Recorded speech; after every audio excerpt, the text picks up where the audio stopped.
Hello, good morning friends. तर आज मी हा व्हिडिओ बनवते कारण आयुष्यामध्ये अशा गोष्टी असतात की आपण कुठे ना कुठे अडकलेलो असतो. काय ना काय आपण चुका करतो आणि आयुष्यामध्ये अशी चूक ही अशी आहे की कोण ना कोण करतच असतं आणि नंतर तुम्हाला तो रिअलाईज होतं की ती खूप मोठी चूक आहे तुमची आणि त्याच्यानंतर ते आयुष्य तुम्ही असंच जगत राहता. पण जे आपल्यासोबतचे असतात, आपली फॅमिली बोला, ते लोकं पुढे निघून गेलेले असतात. कारण आयुष्य हे सगळ्यांना जगायचंच असतं आणि तेही जगतात आयुष्य, ते मूव्ह ऑन झालेले असतात. आता तुम्ही त्यांच्या आयुष्यात नसला तरी त्यांचं आयुष्य मस्त चाललं आहे आणि हे तुम्हाला समजलं आहे.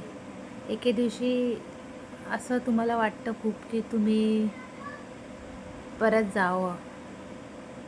पण नंतर विचार येतो की ते आपल्या आयुष्यामध्ये खूप पुढे निघून गेले आहेत आणि ते खूप छानपैकी जगत आहेत तुमच्याशिवाय.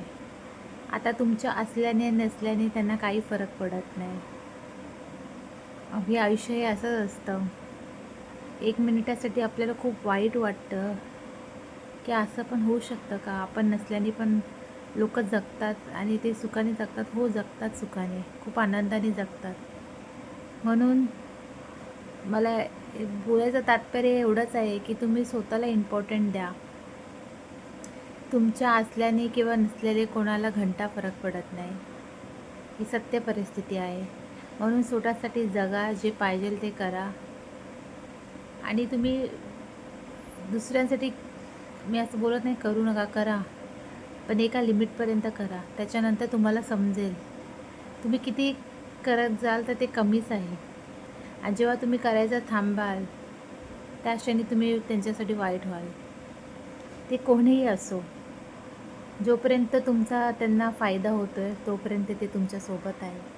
जेव्हा तुमचा फायदा संपला, तेव्हा जगात कोणीच नाही. कट टू सत्य.